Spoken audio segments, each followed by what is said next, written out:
करोतु कल्याणम् आरोग्यं धनसम्पदः लक्ष्मीः कौस्तुभपारिजातकसुरा धन्वन्तरिश्चन्द्रमा।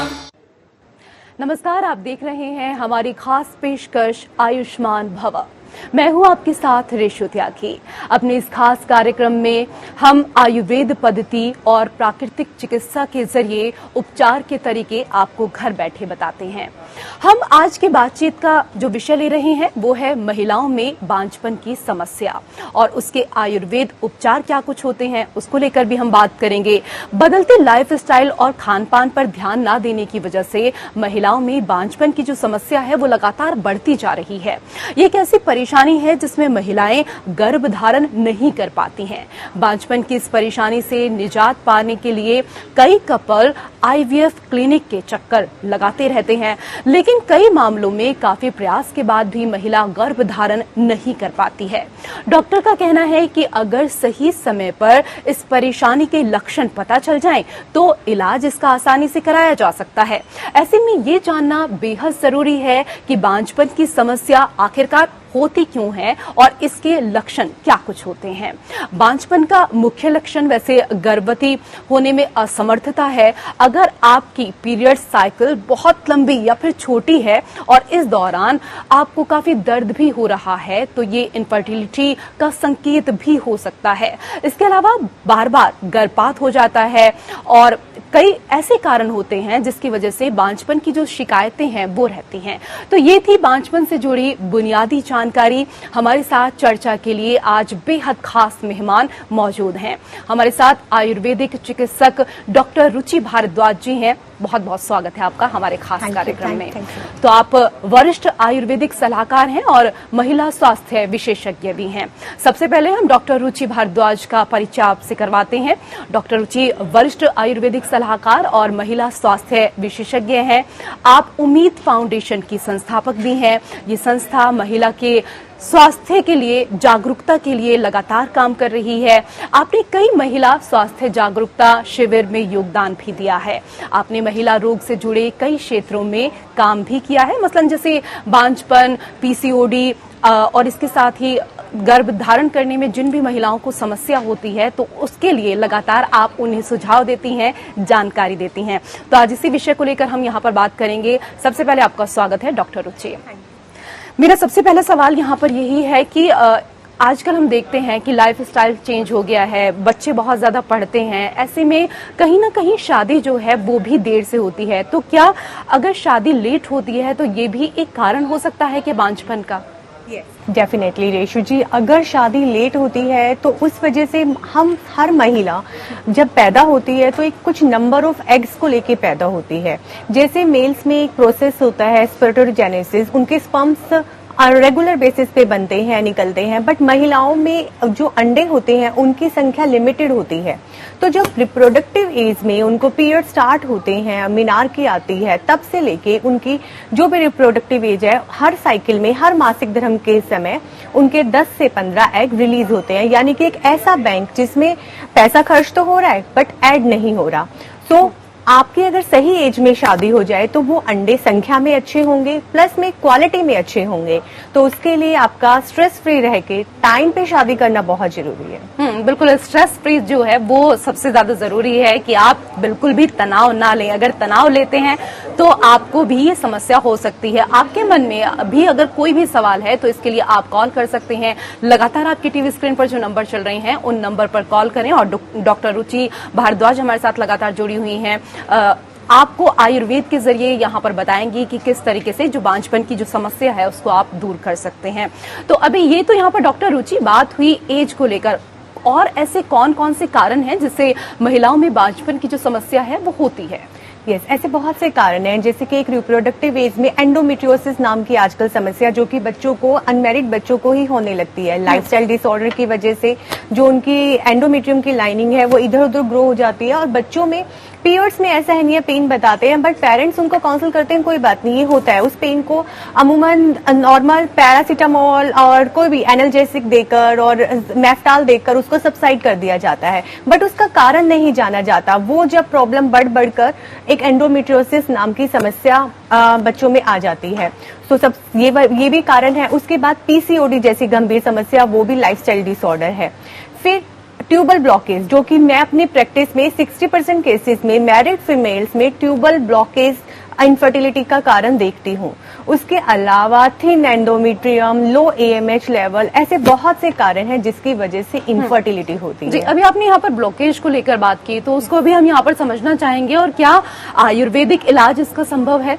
यस, ट्यूबल ब्लॉकेज का आयुर्वेदिक इलाज संभव है। इवन मैं अपने क्लिनिक पे अब तक बहुत सारे more than 140 cases tubal blockage के ट्रीट कर चुकी हूँ। जब भी ट्यूबल ब्लॉकेज का पेशेंट डॉक्टर के पास जाता है, वो उनको एक ही चीज बोलते हैं, आप आईवीएफ करवाइए, आपकी ट्यूब्स खराब है, या फिर आप इन ट्यूब्स को क्लैंप्स करवाइए और आपको नॉर्मल नेचुरल बच्चा नहीं हो सकता। और उनको लेप्रोस्कोपी की जाती है, और लेप्रोस्कोपी के बाद भी काफी केसेस में देखा गया ट्यूब्स नहीं खुलती हैं। बट आयुर्वेदिक एक ऐसा समाधान है जिसमें ट्यूबल ब्लॉकेज में बहुत अच्छा हम सक्सेस रेट दे सकते हैं। बिल्कुल। मैं आपसे ये भी जानना चाहूंगी कि हम यहाँ शादी के बाद को लेकर बात कर रहे हैं, क्योंकि शादी के बाद ही बांझपन की जो समस्याएं हैं वो बढ़ती हैं। लेकिन सबसे अहम बात ये भी है डॉक्टर, देखने को जो मिलती है कि शादी से पहले ही अनमैरिड जो लड़कियां हैं उनके साथ कई समस्याएं होने लगती हैं, जैसे कि उनके जो पीरियड हैं वो रेगुलर नहीं होते हैं, लेकिन ऐसे में वो बताने में शर्म करती हैं।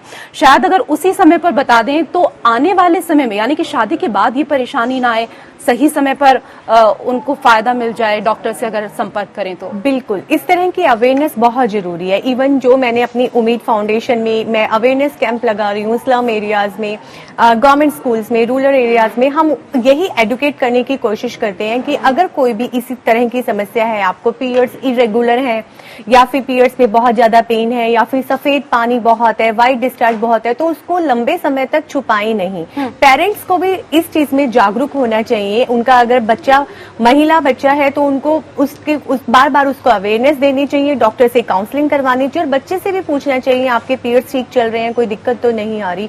तो अगर ये लंबे टाइम तक रहता है तो अमूमन ये बहुत बड़ी समस्या बन सकता है।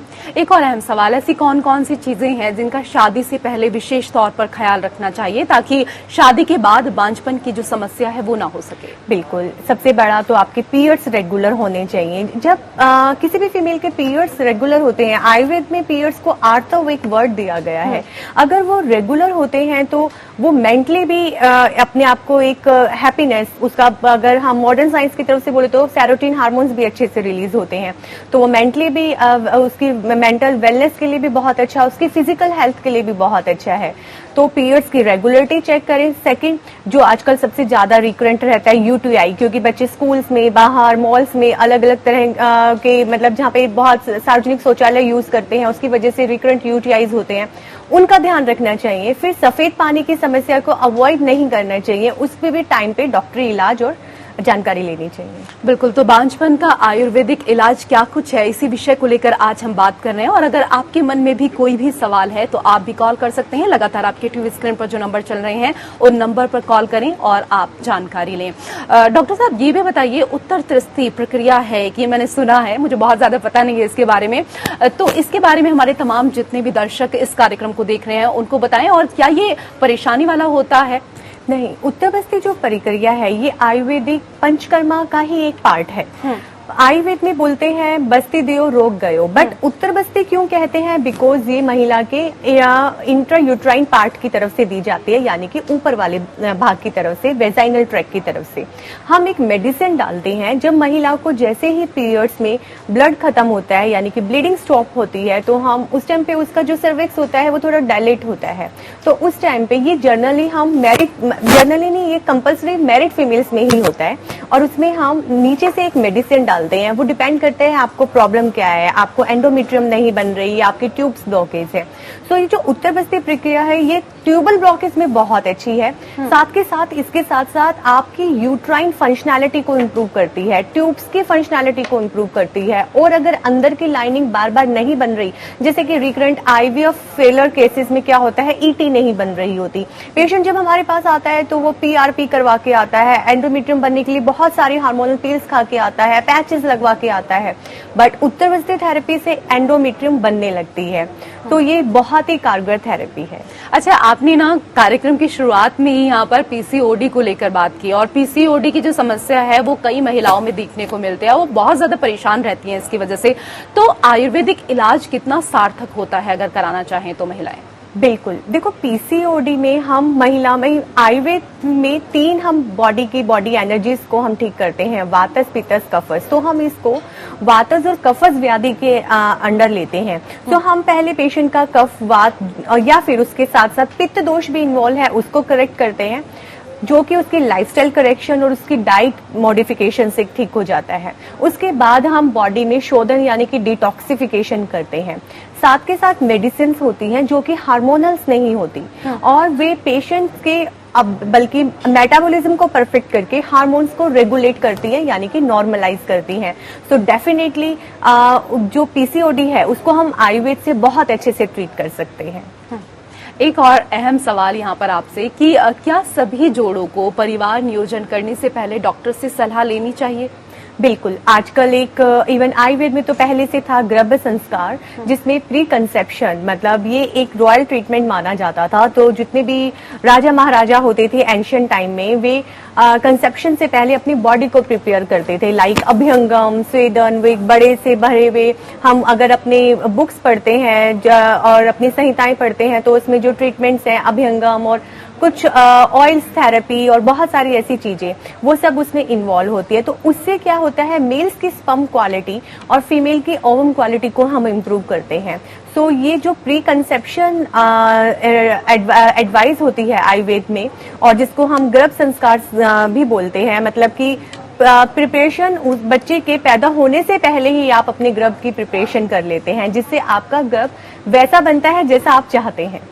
जैसे कि कहा भी जाता है कि करो योग रहो निरोग। तो डॉक्टर रुचि लगातार हमें यहाँ जानकारी दे रही हैं। डॉक्टर ये भी बताइए कि योग करना कितना फायदेमंद होता है? क्या बांझपन की समस्या जो है उससे छुटकारा पाया जा सकता है योग के जरिए भी?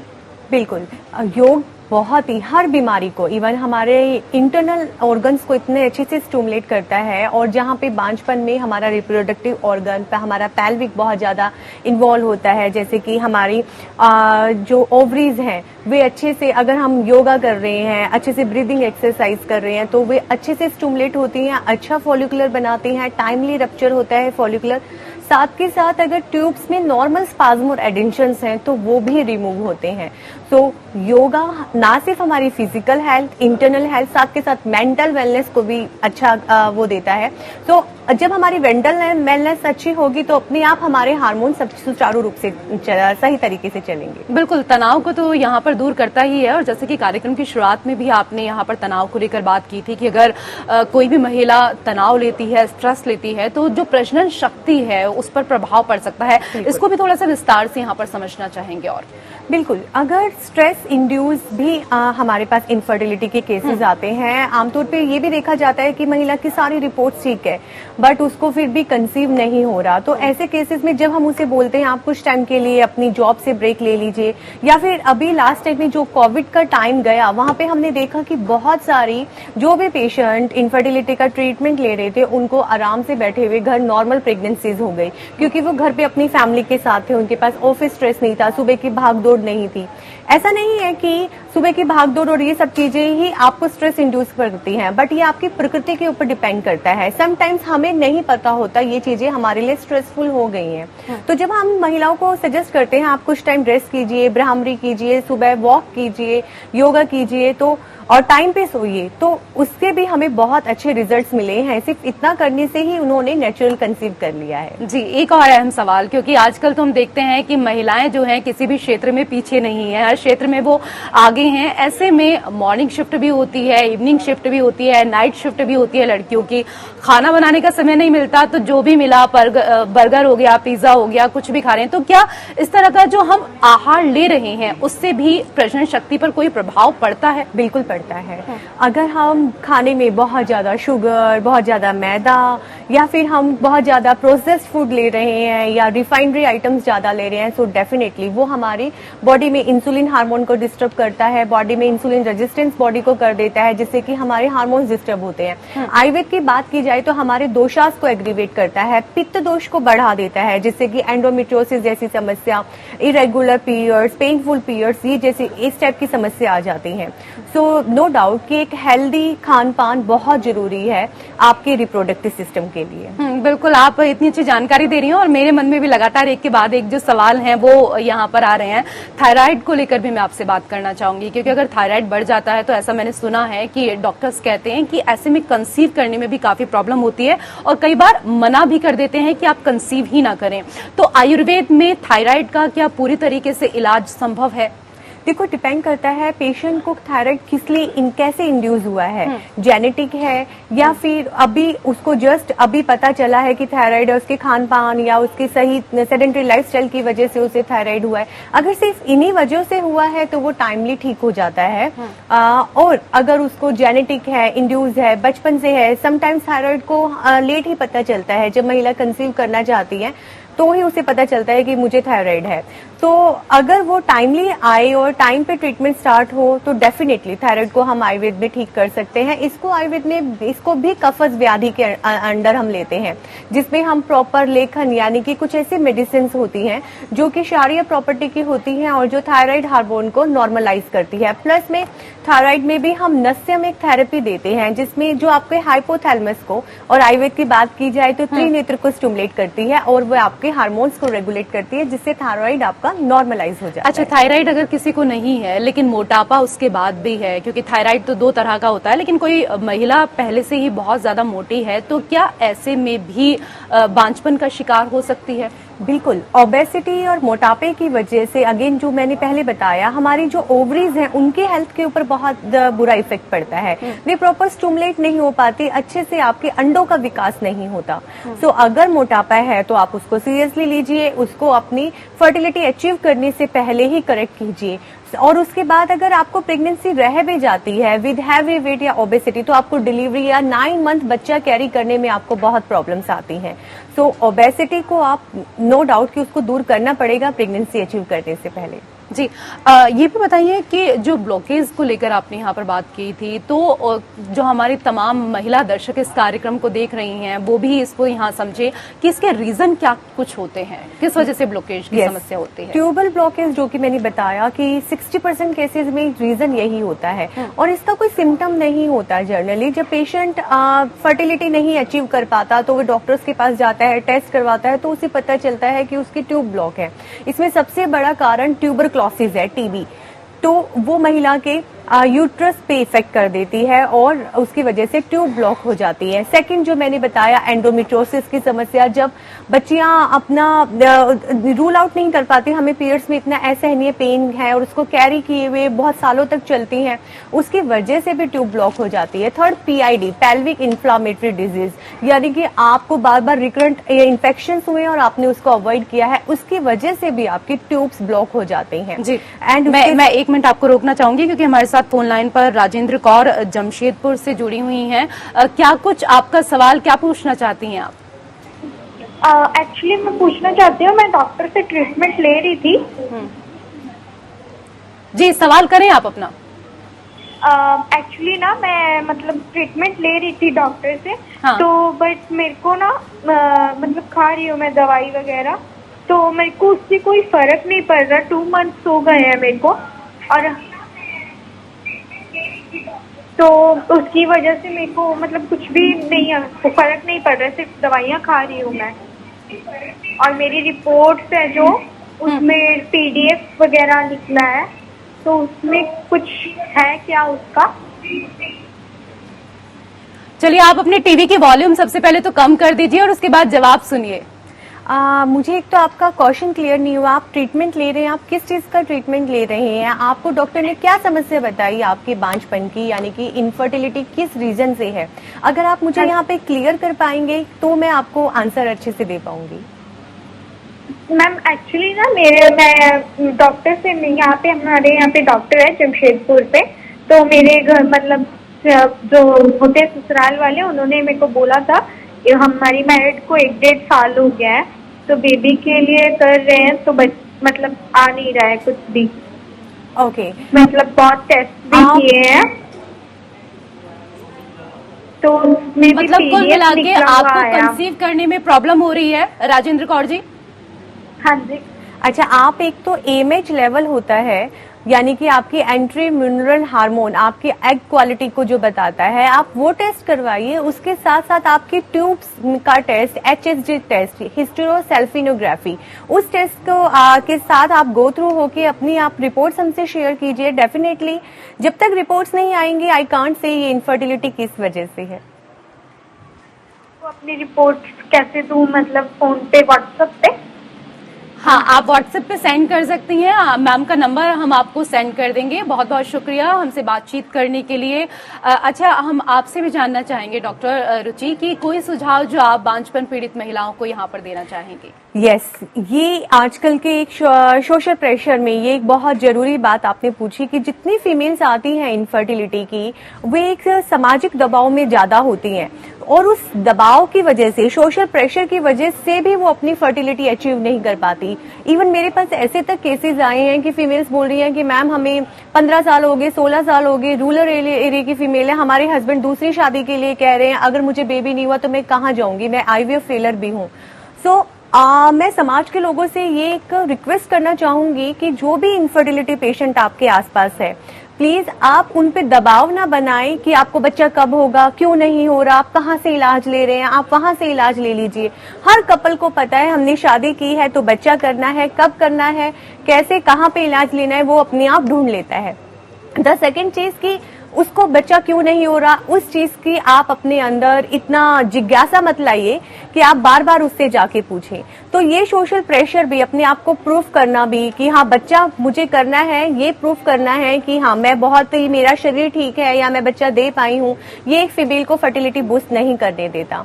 सो ये एक अवेयरनेस आपको अपने आसपास फैलानी चाहिए। जो भी ऐसे लोग हैं उनको आप एक मेंटली सपोर्ट दीजिए और उनसे अननेसेसरी क्वेश्चंस ना कीजिए। जी, और आपको भी बहुत बहुत शुक्रिया हमारे तमाम दर्शकों को इतनी अच्छी जानकारी देने के लिए। और इसी के साथ हमारे खास कार्यक्रम में फिलहाल इतना ही। नमस्कार। करोतु कल्याणम् आरोग्यं धनसम्पदः लक्ष्मीः कौस्तुभपारिजातकसुरा धन्वन्तरिश्चन्द्रमा।